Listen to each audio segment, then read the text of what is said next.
बिस्मिल्लाहिर्रहमानिर्रहीम। Journal form worker की हर वक्त ही कनाडा में ज़रूरत होती है, फ्रूट पिकर्स की ज़रूरत होती है और बहुत सारे आपने इस तरह की वीडियोस भी देखी होंगी और बहुत सारे आप कंसल्टेंट्स के पास भी गए होंगे जिन्होंने आपको कहा होगा कि भाई आपका तो हम 2 हफ्ते में आपको कनाडा पहुंचा देंगे। तो मैं इस वीडियो में आपको वर्क परमिट्स की सारी टाइप्स बताना चाहता हूं कि कनाडा के अंदर ये वर्क परमिट्स होते हैं, ताकि नेक्स्ट टाइम आप अगर किसी कंसल्टेंट के पास जा रहे हैं या खुद रिसर्च कर रहे हैं या खुद वर्क परमिट के लिए अप्लाई करना चाह रहे हैं तो आपको एग्जैक्टली पता हो कि यार ये मेरा प्रोग्राम है और इसमें ये एलिजिबिलिटी की रिक्वायरमेंट्स हैं या ये इसके अंदर इसकी डेफिनेशन क्या है। ओके, सो सबसे पहले हम तमाम जो कैनेडियन वर्क परमिट्स हैं 2022 में, इनको हम 3 कैटेगरीज में डिवाइड करते हैं। आई वांट इट कि आप इस वीडियो को शेयर करें अपने दोस्तों के साथ और अपने फैमिली मेम्बर्स के साथ, ताकि वो लोग या उनके दोस्त किसी को इस चक्कर में ना फंस जाएं और गलत जगह पे पैसे ना फंसा बैठें, क्योंकि इंसान को ट्रांसपेरेंसी हर चीज़ में होनी चाहिए। यूजुअली अनफॉर्चुनेटली हम जो जाते हैं ना किसी इंसान के पास मशवरे के लिए, तो वो ट्रांसपेरेंसी नहीं होती उसमें, वो हमें एग्जैक्टली नहीं बताते कि यार ये आपके चांसेस है ना। तो इसलिए ये वीडियो मैं इसलिए बना रहा हूँ एंड आई होप कि आप लोग इसको शेयर करेंगे। ओके, सो पहली कैटेगरी जो हम बनाते हैं कि कैनेडियन वर्क परमिट्स की पहली कैटेगरी क्या है, वो कैटेगरी है जिसके लिए आपको ना जॉब ऑफर चाहिए, ना आपको उसके लिए एक चीज़ होती है labour market impact assessment, LMIA जिसको हम लीमिया कहते हैं। वो जो LMIA असेसमेंट रिपोर्ट होती है वो भी नहीं चाहिए होती। सो पहली कैटेगरी हम इसको रखेंगे, ठीक है। दूसरी कैटेगरी हम उसको रखेंगे कि ऐसे वर्क परमिट्स जिनके लिए LMIA ज़रूरी है, ठीक है। और तीसरी कैटेगरी हम ऐसी रखेंगे कि जिसके लिए जॉब ऑफर तो चाहिए लेकिन LMIA नहीं चाहिए।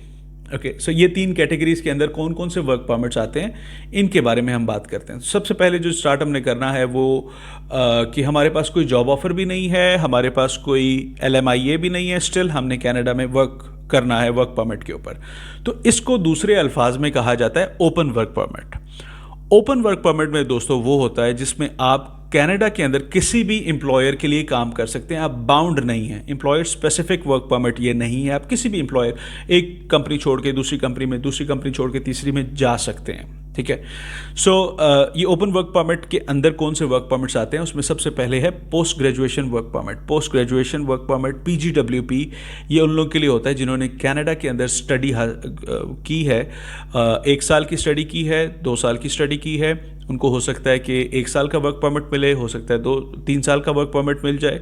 तो depending on their education, depending on कि whether their educational institution was a designated learning institute और नॉट, ठीक है। सो ये PGWP होता है। नंबर 2, अगर आप कनाडा में PR हैं और आप अपने स्पाउस को स्पॉन्सर करते हैं और आपका स्पाउस ऑलरेडी कनाडा में विजिट पे है, तो फिर वो स्पाउस जो है वो एक ओपन वर्क परमिट के लिए अप्लाई कर सकते हैं अगर वो ऑलरेडी इन कनाडा है और आप PR हैं। अच्छा, अगर आप PR नहीं हैं, आप खुद इंटरनेशनल स्टूडेंट हैं, तो आपका जो स्पाउस होगा, चाहे वो बाहर हो, पाकिस्तान में, इंडिया में हो, चाहे वो कनाडा में हो, वो ओपन वर्क परमिट के लिए अप्लाई कर सकते हैं अगर आप इंटरनेशनल स्टूडेंट हैं तो, ठीक है। अच्छा, फिर उसके बाद अगर आप एक वर्क परमिट होल्डर हैं, मतलब आपके पास क्लोज्ड वर्क परमिट है, आप किसी एम्प्लॉयर के लिए काम करते हैं, चाहे आप LMIA लेकर आए या जिस तरह भी, आपके पास क्लोज्ड वर्क परमिट है। अब आपका जो स्पाउस है, जो आपका अगर आप मेल हैं तो आपकी वाइफ और अगर आप फीमेल हैं तो आपका हस्बैंड, ओके, वो ओपन वर्क परमिट के लिए अप्लाई कर सकते हैं, ठीक है। चाहे आप इंटरनेशनल स्टूडेंट के तौर पे कनाडा में हैं, चाहे आप वर्क परमिट पे कनाडा पे हैं, आपका स्पाउस ओपन वर्क परमिट के लिए अप्लाई कर सकता है, ठीक है। और जो अगर आप PR हैं तो आप स्पाउसल स्पॉन्सरशिप तो एक अलग चीज़ है जिसमें आप अपने स्पाउस को PR देते हैं, लेकिन साथ उनको वर्क परमिट के लिए भी अप्लाई कर सकते हैं अगर स्पाउसल स्पॉन्सरशिप में टाइम लग रहा है तो, ठीक है। इसके बाद एक चीज़ होती है ब्रिजिंग ओपन वर्क परमिट, और सबसे आखिर में एक चीज़ होती है इंटरनेशनल एक्सपीरियंस कनाडा, IEC। इसको दूसरे अल्फाज में वर्किंग हॉलीडे वीज़ा कहते हैं। पाकिस्तान, इंडिया इसमें नहीं आता, इसकी लिस्ट है कंट्रीज़ की, उसमें हमारे मुल्क इसमें नहीं आते, ना ही मिडिल ईस्ट उसमें नहीं आता, ठीक है। अब दूसरा वर्क परमिट की जो हमने एक सेक्शन बनाया वो ये कि इसमें आपको जॉब ऑफर सिर्फ चाहिए, LMIA नहीं चाहिए, ठीक है, जॉब ऑफर चाहिए कि कनाडा में कोई एम्प्लॉयर आपको जॉब ऑफर दे, लेकिन उसको गवर्नमेंट के पास जाके labour market impact assessment report निकलवाने की ज़रूरत नहीं है। ठीक है, सो इसके अंदर कौन सी वर्क परमिट्स आते हैं? Number 1, international mobility program. अब इंटरनेशनल मोबिलिटी प्रोग्राम के बारे में कहा जाता है जी 2 हफ्ते में कनाडा पहुंच जाएंगे। दोस्तों इसमें जो आपके एम्प्लॉयर ने वहाँ पे अप्लाई करना है ना कि जी मैं इस बंदे को जॉब ऑफर देना चाहता हूँ, उसका प्रोसेस 2 हफ्ते में हो जाएगा। फिर आपने वर्क परमिट के लिए अप्लाई करना है। वर्क परमिट के लिए अभी 2022 में सिर्फ और सिर्फ प्रायोरिटी ऑक्यूपेशंस को वो प्रोसेस कर रहे हैं, बाकियों को वो डिले कर रहे हैं। और करंटली आई बिलीव 37 वीक्स का प्रोसेसिंग टाइम है वर्क परमिट के लिए। तो 2 हफ्ते वाली कहानी वो गलत है। ठीक है, सो इंटरनेशनल मोबिलिटी प्रोग्राम, मैंने इंग्लिश में वीडियोस बनाई हुई हैं मेरे यूट्यूब चैनल के ऊपर, इंटरनेशनल मोबिलिटी प्रोग्राम के ऊपर वीडियोस हैं। सो इसमें कौन कौन से ऑक्यूपेशंस होते हैं, क्या इसकी सिचुएशंस, क्या इसकी रिक्वायरमेंट्स होती हैं, उस पर मैंने इंग्लिश में वीडियो बनाई हुई है। तो अगर आप इंटरेस्टेड हैं तो उसको आप देख सकते हैं। लेकिन ये मेनली उन लोगों के लिए है, और ये हमारी दूसरी टाइप यहाँ पे आने लगी है, इंट्रा कंपनी ट्रांसफर्स। ये दूसरी टाइप का वर्क परमिट है जिसको जॉब ऑफर तो चाहिए लेकिन इसको LMIA नहीं चाहिए। ये कौन लोग होते हैं? ये वो लोग हैं, फॉर एग्जांपल मैं कंपनी में काम करता हूँ, लेट्स से वेजलीन कंपनी में मैं काम करता हूँ, ठीक है, और लेट्स से कि वेजलीन का एक ऑफिस कनाडा में है। तो वेजलीन कहता है कि जी मुझे आपकी ज़रूरत कनाडा वाले ऑफिस में है क्योंकि वहाँ पे मुझे कोई बंदा नहीं मिल रहा और आप मेरी ज़रूरत को वहाँ पे पूरा करेंगे, आप जाके देखें चीज़ों को वहाँ पे। ठीक है, तो ज़ाहिर बात है वेजलीन ने मुझे वेजलीन का नाम इसलिए ले रहा हूँ क्योंकि मेरे सामने पड़ी, तो इन्होंने मुझे जॉब ऑफर तो देनी है, साथ ही मुझे एक लेटर भी देंगे कि यार आपकी हमें इसलिए ज़रूरत है और ये ज़रूरत आप पूरी कर सकते हैं और इस आपके जाने से कैनेडियंस को फ़ायदा होगा। ठीक है, सो ये आपके जो एम्प्लॉयर है उसने ना सिर्फ अपना रिलेशन शो करना है, उसने अपने कंपनी के डॉक्यूमेंट्स देने हैं कि जी मेरी कंपनी और वो कंपनी जो कनाडा में है ये आपस में रिलेटेड है और आपकी ज़रूरत वहाँ पे क्यों है और आपके वहाँ जाने से कनाडा के अंदर जो कैनेडियंस हैं उनको क्या फ़ायदा होगा। ठीक है, और साथ जॉब ऑफर भी देनी है। सो LMIA इसके लिए नहीं चाहिए होता। फिर इसके अलावा जो है ऐसे लोग जिनको जॉब ऑफर चाहिए लेकिन LMIA नहीं चाहिए, वो हैं इंटरनेशनल एग्रीमेंट्स। कुछ कैरेबियंस के साथ, कुछ यूरोपियन यूनियन के साथ, कैरेबियन मतलब वेस्ट इंडीज़, कुछ यूरोपियन यूनियन में, कुछ मैक्सिको में, कुछ कोलंबिया वगैरह जो नॉर्थ अमेरिका है वहाँ उन कंट्रीज़ के साथ कनाडा के कुछ इंटरनेशनल एग्रीमेंट्स हैं। तो अगर आप उन एग्रीमेंट्स में, ज़ाहिर बात है उनको उर्दू तो नहीं आती, सो ये जो वीडियो देखने वाले हैं उनके लिए वो प्रोग्राम, वो इंटरनेशनल एग्रीमेंट्स नहीं हैं अनफॉर्चुनेटली। ओके, सो ये थे वो वर्क परमिट्स जिनके लिए आपको LMIA नहीं चाहिए। अब आखिर में उनकी बात करते हैं जो कि now these are the programs which are applicable to people in Pakistan and India who want to apply for a work permit. Okay, ये हैं वर्क परमिट्स जो आप अप्लाई कर सकते हैं।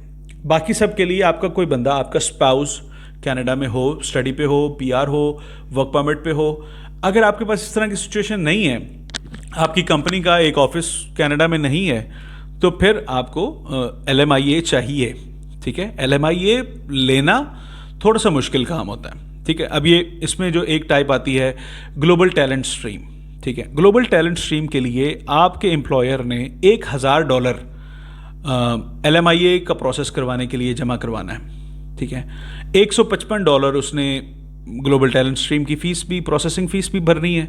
सो $1155 तो मिनिमम उसने देने हैं और इसके लिए वो आपसे पैसे नहीं ले सकता, ये एम्प्लॉयर ने पैसे देने हैं। ठीक है, आपकी सिर्फ स्किल सेट उसे चाहिए ना कि वहाँ पे आप आके तो आप वहाँ पे काम कर सकें। फिर इसके अलावा जो दूसरा पाथवे है, by the way global talent stream पे भी इंग्लिश में मेरी वीडियोस हैं उधर यूट्यूब पे, तो आप वो देख सकते हैं। दूसरी होती है एक बड़ा छोटा सा एक है pathway, facilitated LMIA for Quebec. वो उन लोगों के लिए है जिनको फ्रेंच आती है, जिनकी कोई क्वेबेक के अंदर ज़रूरत एक मखसूस तबके के लिए है और फ्रेंच लैंग्वेज उनको बेहतरीन आती है, उनके लाइक बाइलिंगुअल है, फ्रेंच भी आती है, इंग्लिश भी आती है, तो फिर वो उन लोगों के लिए वो एक ऑप्शन है। अच्छा, इसके बाद जो एक मेजर टर्मिनोलॉजी है, क्लोज वर्क परमिट्स कहा जाता है या टेम्परेरी फॉरेन वर्कर प्रोग्राम कहा जाता है। ठीक है, सो ये जो तीनों मैंने प्रोग्राम आपको बताया, global talent stream, facilitated LMIA for Quebec और टेम्परेरी फॉरेन वर्कर प्रोग्राम, ये तीनों जो हैं इनके लिए LMIA चाहिए होता है और यही तीनों हैं अगर आप अप्लाई कर रहे हैं पाकिस्तान से या इंडिया से कनाडा के लिए या मिडल ईस्ट से अप्लाई कर रहे हैं।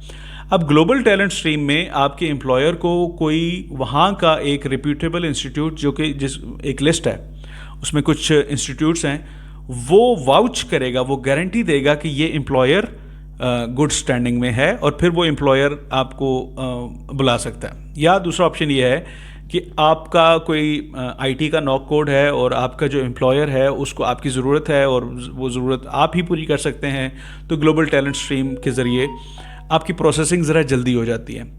जो टेम्प्रेरी फॉरेन वर्कर प्रोग्राम है, इसके बारे में मैं बता दूं कि अभी 2022 में इसकी प्रोसेसिंग रुकी हुई है। ये सिर्फ प्रायोरिटी बेसिस के ऊपर इन्होंने कुछ ऑक्यूपेशंस को चूज़ किया हुआ है, जिसके अंदर हेल्थ केयर आता है, केयर गिवर आता है। इन्होंने सिर्फ उनकी जो एप्लीकेशंस ऑलरेडी सबमिटेड हैं उनको प्रोसेस कर रहे हैं, बाकी सारी एप्लीकेशंस की प्रोसेसिंग को रोका हुआ है उन्होंने, ठीक है। सो अभी अगर हम किसी कंसल्टेंट के पास जाते हैं और हमें वो कंसल्टेंट कहे कि यार आपको मैं वर्क परमिट आपका मैं लगवा देता हूँ, 4 महीने में आप कनाडा होंगे, तो आप उनसे पूछिएगा कि यार कौन सी वाली वर्क परमिट से अप्लाई करना है, क्या मुझे LMIA चाहिए होगा, क्या मुझे जॉब ऑफ़र चाहिए होगी, कौन सा प्रोग्राम का नाम क्या है और मैं उसमें किस तरीके से एलिजिबल हूँगा, और ये सारी चीज़ें आप अपने क्लाइंट, आप अपने उससे कंसल्टेंट से पूछ सकते हैं। कि बिकॉज आपको तो एडवर्टीजमेंट फेसबुक पे भी आते होंगे कि जी इसमें जी हमें आइल्स भी नहीं चाहिए और इसमें हमें बस बंदे की नब्ज़ चलती हो, हम उसको कनाडा वर्क परमिट पे भेज देंगे। तो दोस्तों बिल्कुल भी आसान नहीं है वर्क परमिट पे जाना। अगर आसान होता तो हम लोग देखो प्रैक्टिकली अगर देखें तो यहाँ पे सरकारी नौकरी के लिए हमें कितने पैसे देने पड़ते हैं, वो कंसल्टेंट्स तो इससे कम पैसे में हमें कनाडा भेज देते हैं, तो क्यों ना लोग जाएं, लेकिन जाना इतना आसान नहीं है, ठीक है। और फिर दूसरी बात यह कि उसमें ना जाली डॉक्यूमेंट्स काफ़ी लग जाते हैं। अब आपको तो पता नहीं होता, आपने तो किसी को पैसे दे दिए कि यार तो मेरा केस कर दो, और वो IRCC की तरफ से लाइसेंस्ड है या नहीं है ये आपको पता नहीं है, और ज़्यादातर लोग जो बैठे हैं वो तो लाइसेंस्ड नहीं हैं। अगर लाइसेंस्ड भी हैं तो वो कोई जाली डॉक्यूमेंट लगा दें तो उससे उनकी सेहत पे फ़र्क नहीं पड़ता, आप बैन हो जाते हैं, आपकी एप्लीकेशन रिजेक्ट हो जाती है, आपके पैसे फंस जाते हैं।